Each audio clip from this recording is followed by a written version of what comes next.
পাহাড়ি সাজে মেঘের মাদল বাজে, ঝর্ণা নদী ছলাৎ ছলাৎ ছল। ও বন পাহাড়ি সাজে মেঘের মাদল বাজে, ঝর্ণা নদী ছলাৎ ছলাৎ ছল। তোকেই এমন দিনে পড়ছে ভীষণ মনে, আয়না এখন ভিজবো দুজন চল।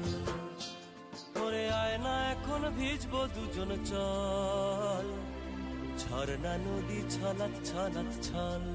নমস্কার, অসীমার ফ্যামিলিতে আপনাদের স্বাগত জানাই। চলুন, দেখলেন তো এই যে শ্বশুরবাড়ির উদ্দেশ্যে আসছিলাম, এসে এখানে ফুচকা চপ মুড়ি খেয়ে তারপরে এই যে টোটো নিয়ে নিয়েছি আর বৃষ্টি পড়া শুরু হয়েছে। অনেকক্ষণ মেঘটা করেছিল, তারপরে তো দেখলেন যে আমাদের কলকাতার ওইদিকে তো বৃষ্টিই হয়নি, ভীষণ পরিমাণে রোদ্দুর ছিল। তো এখানে এসে দেখছি অলরেডি আগে একবার বৃষ্টি হয়ে গেছে, তারপরে এই যে দেখুন আবার বৃষ্টি শুরু হয়েছে। তো চলুন, ওই যে শ্বশুরমশাইয়ের শরীর খারাপ ছিল, দেখতে যাব বলেছিলাম, তো সেই উদ্দেশ্যেই বেরিয়ে এসেছি।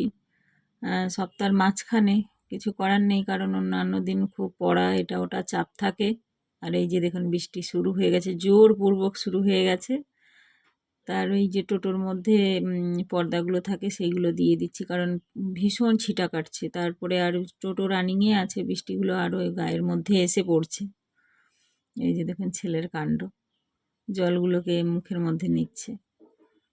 তারপরে এই যে মুষলধারে বৃষ্টি, একটু একটু হতে হতে আবারে মুষলধারে বৃষ্টি শুরু হয়ে গেছে। আর ছেলের তো খুব আনন্দ, কারণ ওর গ্রামের বাড়ি মামা বাড়ি যাওয়ার জন্য খুব আনন্দে থাকে, কারণ না পড়াশোনা থাকে না কোনো কিছু। আর ওখানে সবাই খেলাধুলার সঙ্গী সাথী পেয়ে যায়। এখানে ওখানে যা খোলামেলা, তো তাই মানে গ্রামের বাড়ি বা মামা বাড়ির নাম শুনলেই আগে যাওয়ার জন্য ব্যস্ত হয়ে পড়ে। আর এইদিকে আমার মেয়ে ঘুরে বসলো, ওইদিকে খুব জলের ছিটা কাটছে, এই যে দেখুন, তার ওর গায়ের মধ্যেও পড়ছে জল। তো ফাইনালি এরকম করতে করতে ভীষণ বৃষ্টি হচ্ছিল, বাড়ি পৌঁছে গেছি শ্বশুর বাড়ি। আর এখানে এখনও বৃষ্টি পড়ছে, মানে অল্প, মানে খুব জোরে নয়, কিন্তু পড়ছে এখনও। তো চলুন বাকিটা আপনাদের সঙ্গে আবার মানে শেয়ার করি। আর এই যে টোটো থেকে নেমে গেছে, একদম বাড়ির সামনে নিয়ে চলে এসছে, কারণ যেহেতু বৃষ্টি পড়ছে সেই জন্য বাড়ির সামনে নিয়ে চলে এসছে। আর এখানেই আমার সামনেই ছোট জায়ের বাড়ি। আর আজকে মাও আসার কথা। এই যে দেখুন আমার মাও এসেছে শ্বশুরমশাইকে দেখতে। আর অনেকক্ষণ এসেছি, মানে এসে গল্প টল্প হলো, শ্বশুরমশাইকে দেখলাম। আর এই যে মা সব বাগানের সবজি নিয়ে এসেছে, তো সেইগুলোই বললাম যে বের করনি, তো এই যে বের করছে।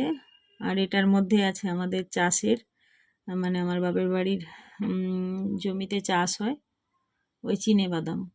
এই যে দেখুন বাদাম নিয়ে এসেছে।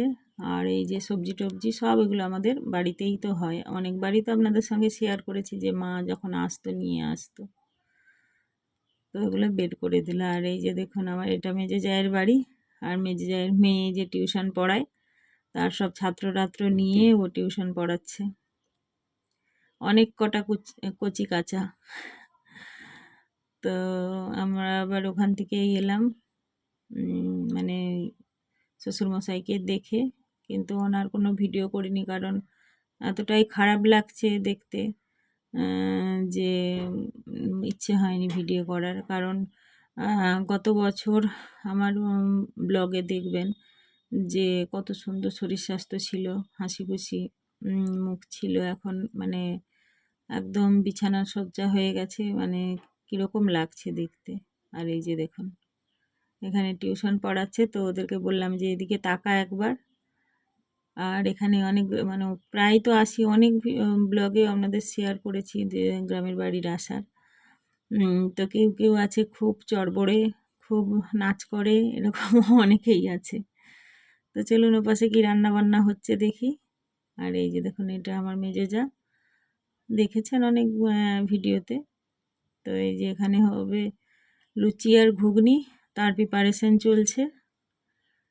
তাই এই যে সব মশলাপাতি করছে। তার বৃষ্টি তো প্রচুর পরিমাণে হয়েছিল, তো বলল যে ভাত খাবে না শুকনো খাবার খাবে। আমরা বললাম যেটা হবে সেটাই, আমরা মানে কোনো নেই বলে। এই যে আমার এমনিতেই বাড়িতে সবাই রুটি বা লুচি এইসবই খেতে ভালোবাসে, তো আমি বলি যেটা হবে সেটাই করো বলে। এই যে সব জায়েরা মিলে আর ওই যে ইয়ে করছে, ময়দা মাখা হয়ে গেছে, তো আমি একটু হেল্প করছি লেচিগুলোকে গোল করার জন্য। আর ওইদিকে আমার ছোটো যা লুচিগুলো ভাজছে আর মেজে যা লুচিগুলো বেলে দিচ্ছে। তো আমার ছেলেকে বললাম যে যা তো কাকিমা ওখানে লুচি ভাজছে, ওগুলো একটু ভিডিও করবি। তো এখানে তো এমনিতেই জায়গা শর্ট, তো ও সিঁড়ির উপরে উঠে পড়েছে। আর এই যে দেখুন জল খাচ্ছে। আর এই যে আমার যাও কাজ করছে এখানে। ওপরে জায়গা আছে, তো ওপরে গ্যাস ফ্যাস নেই বলে, মানে আছে সে বড় গ্যাস বা উনুন আছে, তো নিচেই এখানেই করে নিচ্ছে।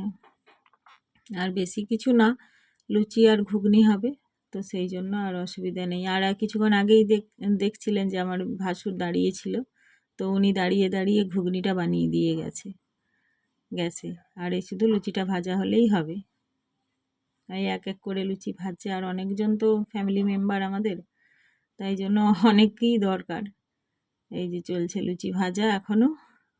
তো খাওয়া দাওয়া তো আজকে আমার ছেলে মেয়েদের জন্য খুবই মানে জমিয়ে যাবে। ওদের ভাত বা অন্য কোনো খাবারের থেকে এইসব খাবার ভালো লাগে। মানে বিরিয়ানি হলে আলাদা ব্যাপার, নাহলে লুচি পরোটা রুটি এইসব ওদের খুব প্রিয়। ভাত হলে যতটা খায় না, কিন্তু রুটি লুচি এগুলো খায়। আর আমার হাজব্যান্ডও ভালোবাসে রুটি লুচি পরোটা এইসবই। আর এই যে দেখছে ঘুগনিটা কত দূর।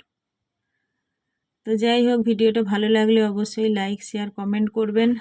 আর আছি তো, আরও কি করলাম সেগুলো আপনাদের সঙ্গে শেয়ার করব। এই যে দেখুন দু ভাই বসে এখানে একজনের বাড়ি থেকে ওই জিলিপি গুলগুলি আর কি সব পিঠে দিয়ে গেছে, সেইগুলোই সব খাচ্ছে, আমিও দুটো নিলাম। তো যাই হোক, ভিডিওটা ভালো লাগলে অবশ্যই লাইক শেয়ার কমেন্ট করবেন, সবাই পাশে থাকবেন, অবশ্যই আমাকে একটু সাপোর্ট করবেন। আর এই যে সব বসে পড়েছে খেতে, আর ছেলে তো নিজে হাতে খায় না, এই ফোন দেখতে দেখতে খাইয়ে দিলে তবুও একটুখানি খায়, নাহলে আর খায় না। আর এটা আমার একটা দেওরের ছেলে, একেও আপনারা অনেক ভিডিওই দেখেছেন। তো ওরা সবাই খেতে বসেছে, তারপরে আমরা বসবো।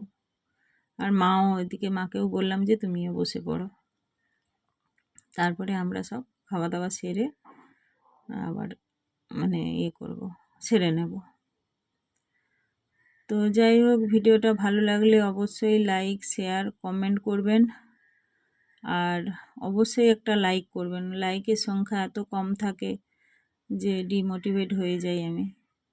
আর মাও বলছে যে তোরাও বসে পড়, আমরা বললাম যে ওরা খেয়ে নিক, তারপরে আমরা একসঙ্গে বসে পড়বো। এই